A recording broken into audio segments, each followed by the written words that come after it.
Okay, let's dive in. Imagine, if you will, two worlds just slamming into each other, completely different. Yeah. Like, on one hand, you've got Dave and Anji, Right, this couple trying to patch things up on a supposedly spontaneous trip to Brussels. but it feels strained, like the source says, almost an off-the-shelf parody of a marriage. Yeah, Dave's trying, quoting guidebooks, suggesting shopping even though he clearly hates it. Trying too hard, maybe? While Anji's just wishing for something different, somewhere truly alien, she says. And then, boom, totally different world, high finance, high stakes, private space race. Exactly. You've got these big egos, Pierre-Yves Dudouin and Arthur Tyler III. Pouring millions into being the first private guy in space. In Dudouin, we hear he just crashed and burned, literally, with a land speed record attempt, the Light Racer. But he just shakes it off. Instantly pivots, announces this massive space launch, the Space Dart project. Unbelievable ambitions. So these two stories feel miles apart until Brussels. Oh yeah, the collision point. Our source material, these bits from Escape Velocity, throws us right into the grand place. Dave and Anji are there, and suddenly... Man collapses right at their feet, dying. And not just, collapsing. There's something really strange. Dave tries to help, checks for a pulse. And finds. Two hearts. The man has two hearts. Two, I love Anji's reaction in the text, as if just pure disbelief. It's perfect. Yeah. So that's our mission today, right? Take these threads, the awkward holiday, the two-hearted man, the billionaires racing to space, these hints of aliens, shadowy government types, and sort of pull them together. Yeah, untangle it, see how it all connects. It's like digging through a box of old notes and finding the hidden story, the surprising links you'd miss otherwise. Exactly. So let's start properly in Brussels. We see Dave and Anji. The relationship tension is palpable. Dave's attempts at spontaneity are just painful. Making up restaurant names, Lamadi, come on. He's trying, but Anji wants that truly alien experience. Yeah. And maybe she gets more than she bargained for. And Brussels itself isn't just pretty squares, is it? The taxi driver, Christophe. Oh yeah, he gives this great description. Dangerous streets, worse than Milan or Paris. He talks about the teenager's recklessness mixed with a complete disregard for any traffic laws. He has to brake hard because pedestrians just hurtle out into the road. And that chaos is key, because right before the main event, there's this chase going on. Right. The target running from two lunatics. One's got a weird weapon. Christophe sees one of them, Jacques, flash the weapon. It scares him so much he slams on the brakes, causes a whole pile-up, screeching tires, angry drivers, chaos. And it's out of that mess. The chase spills into the grand place. The target stumbles right into Dave and Anji. Shot by that weird alien weapon. Jacques was apparently a good shot. So Dave steps in, and he actually has a flicker of relevant experience. Sort of. His decidedly non-stellar acting career, played a doctor on children's ward. So he tries to find a pulse, listens for a heartbeat. And discovers the two hearts. But wait, it gets weirder. Oh, it does. The dying man, he grabs Dave, slips a small package into his pocket, like a reverse pickpocket. Yeah, and then he fiddles with this pen-like device on his wrist. It actually gives Dave a little shock, makes him say, ow! And then, nothing. His eyes went cold, he collapses. And the body. Gone. Wow. The source says it apparently disappeared. Just poof. Wow. So a strained holiday instantly becomes this. Yeah. Something totally inexplicable, right in public. And that chaotic Brussels setting kind of explains how maybe a body could vanish amidst the confusion, doesn't it? It helps, yeah. It's not just background noise. So Dave has this package. His gut says it's important, not drugs or anything. Finds a number, makes a call. And that call connects directly to the other world, the space race. This is where we meet the big players, properly. Dudouin, with his ITI consortium, the Space Dart, obsessed with being first. And his rival, Arthur Tyler III, the Planet Hopper Project. Big money, big egos. Meanwhile, completely separate thread, a guy called Fitz turns up in Brussels. Yeah, he heard about the twin-hearted fatality on the news, apparently. And he's not loving Brussels' Garamidi station. Dark, dirty, and miserable. Yeah, but he gets weirdly fascinated by those external furniture lifts, you know the ones? Hauling sideboards up buildings. He's a bit distracted, but he knows he needs a plan. He thinks, okay, best bet is to find Arthur Tyler, the English guy from the news. And Dave's call. It goes straight to Tyler's base, which is, funny enough, in Uccle, near Brussels, not Oxford. Posh place. Tyler's got money and muscle. Marshall Spear, ex-NFL player, his bodyguard and assistant, seems smart, loyal. And Spear takes Dave's call. about the package. Okay, now hold on because the scene shifts again. London. A bar called St. Louis. Which used to be Bar Galactic, a sci-fi theme bar. Yeah, the barman, chef, is totally confused. The new owner changed the name apparently after some old musical. And this owner... Is losing money like crazy but doesn't care. Bought it just for meetings with Fitz. Money wasn't a factor. Right. Very mysterious. And this owner, we find out, is the doctor. Ah, okay. Makes sense. And we learn something crucial about him. He tells Chef he hopes Fitz knows him better than you know himself. Why? Memory loss. Everything before the accident is still a little hazy. The accident. Okay. So Fitz shows up at the bar. He's buzzing, sees the TARDIS, yells the TARDIS. But then he's disappointed. It's the same size inside as out. Yeah, which seems to confirm for Fitz that the doctor's memory is shot. He doesn't seem to fully recognize Fitz at first. And Fitz, remembering the victim in Brussels had purple blood, now thinks, okay, that wasn't the doctor, rules out regeneration. Interesting. So the doctor, even with the memory haze, puts two and two together. The package Dave has for Tyler, linked to the space race. He comes up with a plan. Quick thinker. Seems like it. He says, look, he and Anji should go see Tyler at his base. Meanwhile, Fitz should head back to Belgium on the Eurostar. Check out Dudon's group, ITI. Fitz gets a bad feeling. Suspects they are indeed based in Belgium. It's strange, isn't it?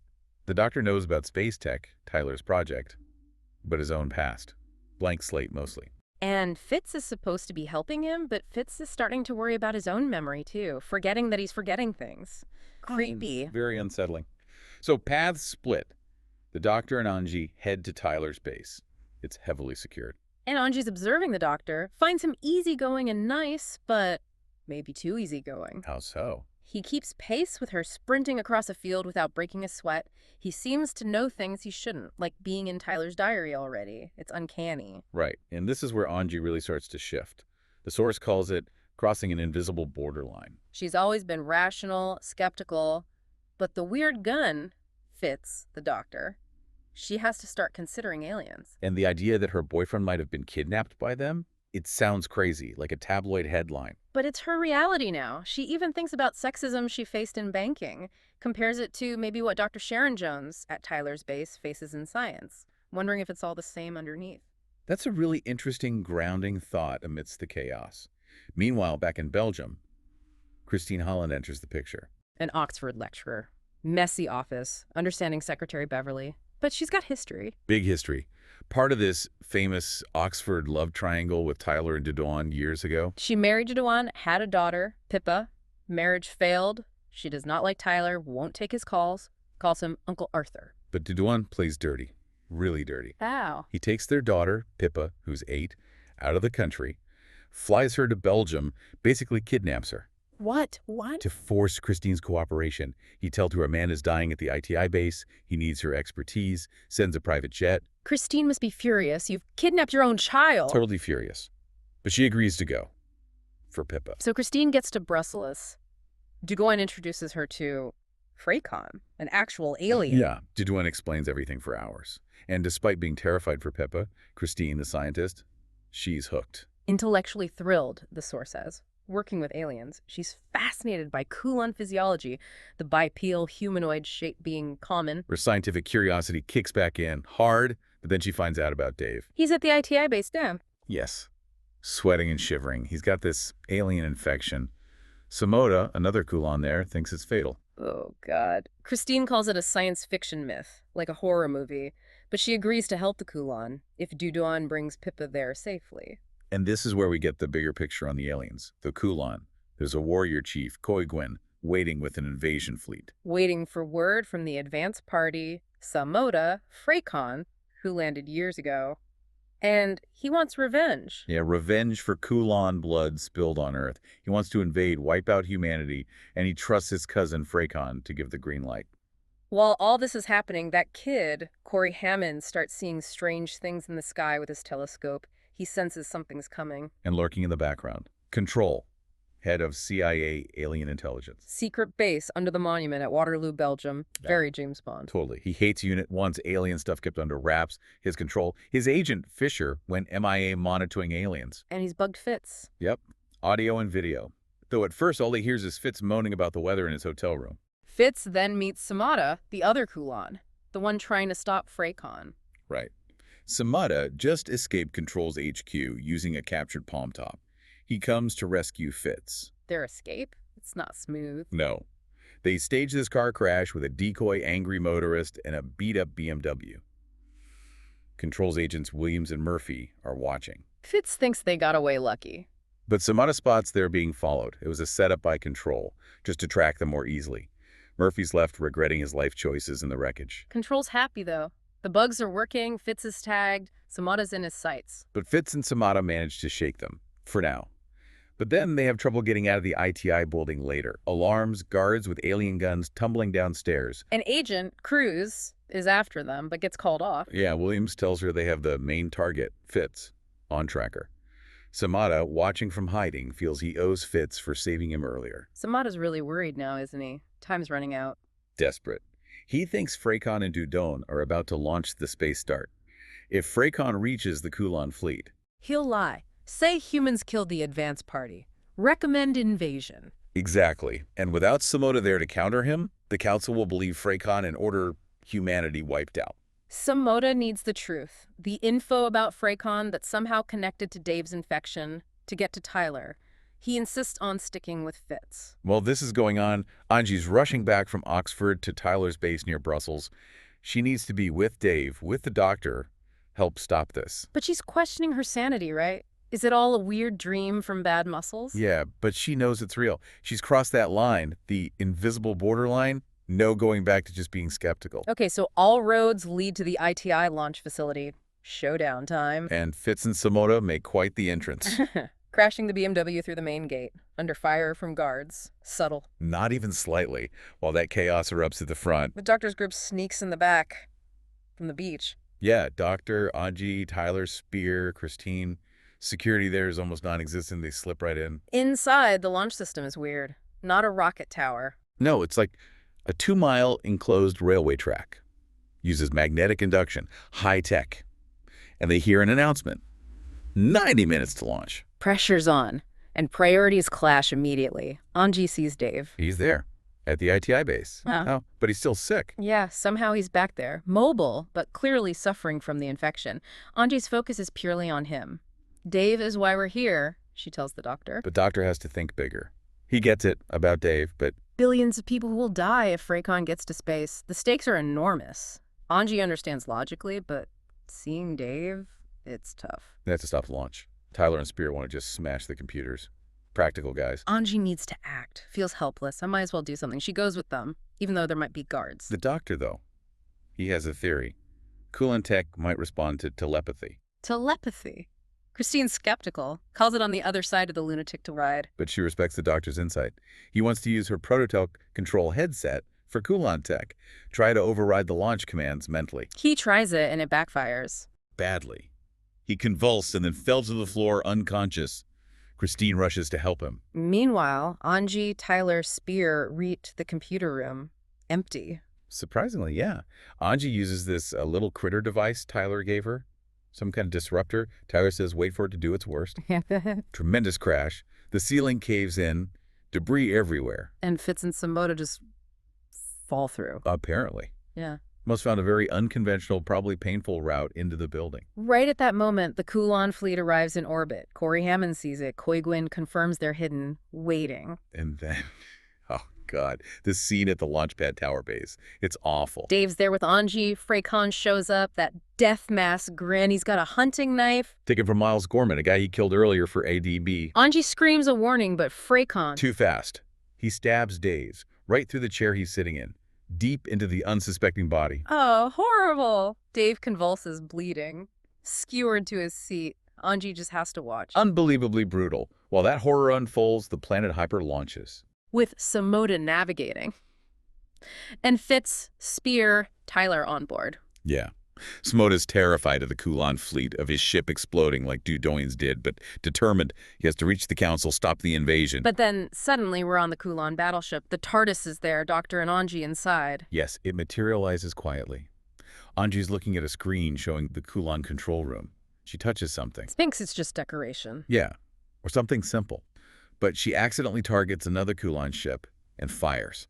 chaos erupts. Oh no. Back on the planet Opera, Freycon's on board. How? He must have stowed away or forced his way on during the chaos. He's injured, maybe from the gate crack. And he kills Samora. Yes. Then he uses a Swiss Army knife, also Gorman's.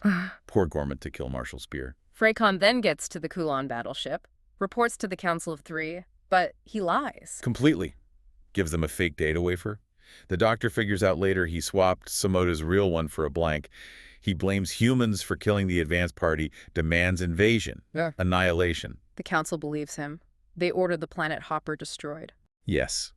Ejected and used for target practice. Freycon gives the order to fire. Anji watches it explode on the TARDIS monitor. Fitz was on there.